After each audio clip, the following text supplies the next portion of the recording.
자, 자, 정석호대 관장입니다. 사실 좀 전에 다 했는데 녹화 버튼을 안 눌렀어요. 이 황당함. 그래서 재방송, 나 혼자 재방송 합니다. 혼자서. 아까보다 잘 되길 바라면서 뭐 있는 대로 그냥 가는 걸로. 자, 정서부대 얘기를 이제 해볼게요. 우리가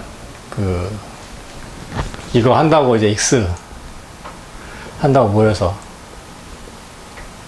2019년까지 15년 됐는데 많이 왔네요.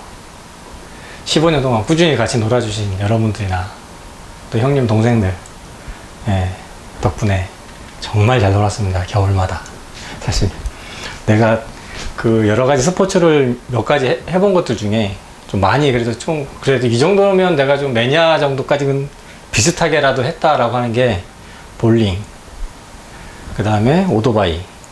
오토바이는 뭐 좀 아웃사이더라 오토바이라고 하긴 좀 그렇고 이런 거 몇 가지 뭐 이렇게 했었는데 다들 뭐 한 2년 뭐 이렇게 하다가 다 포기했고 재미가 좀 덜해지고 뜸해져서 흐름에 따라서 그냥 대충 이제 안 하고 그렇게 되는데 이 익스하고 스노보드 이거는 진짜 계속 하는 것 같아요.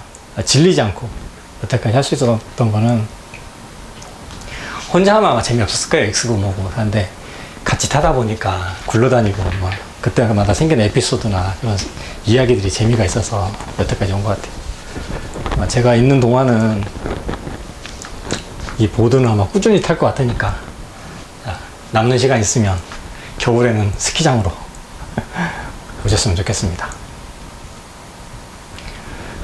2004년도하고 2019년도 이제 15년 됐는데 우리가 회원이 보통 한 20에서 한 30명? 그러니까 하이원의 회원 말고 국내에서 익스를 즐긴다고 하시는 분들이 한 이 정도 되는 것 같아요. 여기 하이원이 이제 좀 제일 많고 그 다음에 베어스에서 몇 분도 계시고 그 다음에 그 외에 다른 것들 뭐 한두 분 더 계시거나 이제 하니까 그게 많지는 않아요. 익스를 하시는 분들이 이제 혼자서 이제 연습하시는 분들은 또 따로 있겠죠. 자, 그렇다고 보면 비교를 해보면 여기는 저희가 휘팍이 있었고 여기는 하이원에 있었고 2009년도에 하이원에 처음 넘어가는데 기준이 좀 갈리는 것 같아요. 2004년도에는 1년에 그래도 뭐 익스에 관심이 있다가 뭐 아니면 뭐 조금 뭐 해보겠다 하셨던 분들이 그래도 좀 이렇게는 1년에 시즌에 만나뵐 수가 있었어요. 물론 뭐 이분들이 다 한 건 아니고 그냥 궁금해서 오셨던 분들 꽤 있고 근데 막 이 정도 됐다 보면 이제 2009년 넘어가면 이제는 이렇게 되는 것 같아요. 확 줄죠. 도전자들이 일단 많이 정리가 됐어요. 포기.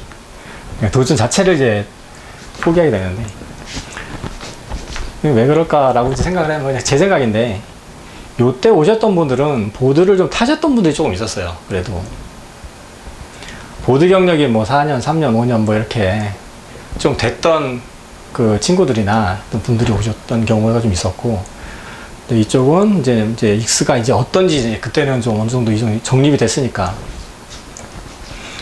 좀 내용을 알고 오셨던 분들 뭐 초보도 있었고 뭐 좀 타시는 분들 중급도 있었는데 여기에 오셨던 분들이 사실은 좀 타셨던 분들 거의 다 포기했죠. 90% 기브업을 했어요. 그 얘기를 좀 잠깐 해볼까 하는데 오늘은 왜 스위스 스타일을 시작을 해서 보드를 탄다 하시는 분들이 익스가 쉽지 않냐 이제 여러 가지가 이유가 있겠죠. 뭐 이유는 뭐 만들면야 뭐 계속 나오는 거니까. 스위스 스타일에는 초기엔 다 저희가 이걸 했으니까 로테이션하고 푸시풀이 있고 로테이션은 뭐 스위스에서는 강조를 그렇게 많이 안 해요. 얘는 한 10%? 왜냐면 베이직 기술로 생각을 해서 로테이션 시작을 한 다음에 바로 푸시풀로 넘어갑니다. 90% 이렇게 해서 스위스턴은 이 푸시풀이 되게 강조가 돼 있어요. 스위스 스타일 같은 경우는 이것만 해도 익스가 만들어져요. 이렇게 가능해요. 이게 로테이션을 뭐 그렇게 못해도 그 익스를 하는데 크게 지장이 없어요. 이게 가능하기 때문에 이걸로 해서 익스가 처음에 만들어졌으니까 당연한 거고, 이 로테이션은 대신에 완성도를 만들어줘요. 푸시풀과 푸시풀로 만드는 그 익스를 할 때 얘가 또 없으면 또 감초 같은 거예요. 마지막에 점 하나 찍어주는 그 역할을 얘가 해요. 그러니까 이거 연습을 하다가 요거를 섞을 수가 있어요. 스위스 스타일 같은 경우는. 근데 로테이션, 여기서 이제 상급자분들과 이제 익스를 시작할 때 상급자분들이 이제 여기서 이제 브레이크가 걸리는 거예요. 제일 많이 걸리는 게 이 로테이션인데, 스위스에서 이 로테이션은 그렇게 뭐 강조를 안 하긴 하지만 또 없어서는 안 되는 게 그 로테이션이라, 내가 경력이 한 뭐 4년, 뭐 5년, 어쨌든 좀 되시는 분들이 처음에 왔었죠. 익스를 하신다고. 어떤 이유 중에 하나가, 뭐, 청소부대 처음 생기고 이 초기에는 이 스위스 영상이 오픈이 되니까 이 영상을 보고 그 당시에 유명했던 팀 엣지가 있었어요. 뭐 이거 다 아시겠지만 제일 뭐 일본의 팀 엣지 스타일이 워낙에 그때가 멋있게 나와서 이 영상을 보고 있던 분들이 이 스위스 영상을 보고 이 접목이 가능하겠다 해서 이제 익스도 한번 해보자 라고 하셨던 분들이 생각보다 많아요. 예. 라이딩을 하다가 익스도 되겠다. 왜냐면 이게 영상이 처음 오픈됐으니까 이거에 대한 어떤 정립이 안 됐었던 거야. 이게 뭐가 틀린지. 이 스위스 스타일, 뭐 우리가 그냥 팀 엣지라고 하는 팀 엣지와 뭐 라이딩 스타일. 이게 혼합되어 있다고 생각을 했을 때라, 그러니까 이거를 궁금해서 도전도 하시고 이제 뭐 해볼까 하고도 왔던 경우가 많이 있죠. 자, 근데 이제 거기서 갭이 생겼던 게 제가 볼 때는 이거 같아요. 이거. 처음에 오면 제일 문제가 생겼던 게 익스에 로테이션하고 푸시풀이 두 개가 있잖아요. 여기서 아마 갭이 생기기가 제일 쉽지 않았을까. 자, 우리가 알고 있는 로테이션은 노멀한 로테이션과 익스형 로테이션 이렇게 두 가지로 만약에 분리를 한다 그러면,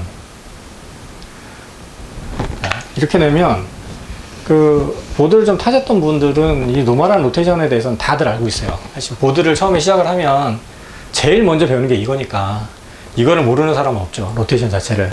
그러니까 상체 돌려서 하체 데크가 돌아갑니다. 한 템포 느리게 돌아갑니다. 이렇게 해서 라이딩이 이제 S자 턴이 처음에 만들어지죠. 네, 저도 이거 99년도인가 그때 처음 프리보드 가지고 턴을 했는데 이거 너무 재밌더라고요. 이거 자체가. 그때부터 보드 시작했으니까. 자, 이거는 다 알고 있는데, 자, 처음에 오면 이거 연습을 하라고 그래요. 자, 저희는 이제 오시면, 자, 상체 돌리시고요. 그러면 데크 돌아가니까 데크 기다렸다가 턴이 만들어지면서 다시 상체 틀어서, 꼬임에 의한 턴을 만들려고 이렇게 표현을 할 때 이렇게 상하체를 꼬라고 얘기하는데, 그거를 연습을 하라고 그래요. 그러면 여기 계셨던 분들이 처음에 이제, 자, 그러면 로테이션을 연습합시다. 그럼 초급자에 가요. 상급자는 못 가니까. 처음에 가면, 이 차이가 이렇게 내려가는 거는 큰 문제가 없어요. 처음에 오셨던 분들은. 왜냐면 데크를 갖고 노실 줄을 아니까, 기본적으로. 엣지도 세울 줄 알고, 그 다음에 그 발목이나 이런 걸 사용해서 각을 더 세워서 카빙을 만들어내는 게 다들 하고 있던 거기 때문에 이 로테이션을 거기에 접목시킨 상태로 이걸 로테이션을 만들어내요. 근데 이제 우리는 보면 알잖아요. 지금 뭐 우리가 이걸 하도 너무 오랫동안 했으니까 이 로테이션과 익스 로테이션과 이 로테이션은 보면 이제 모르시는 분들은 몰라요. 이거나 무슨 차이가 있냐. 똑같다고 생각을 할 거예요, 다들. 근데 이게 똑같지가 않아요. 그래서 이거를 똑같다고 생각할 때부터 시작을 해서 이제 벽이 이제 브레이크가 자꾸 걸리는 거예요. 넘어가지 못하고.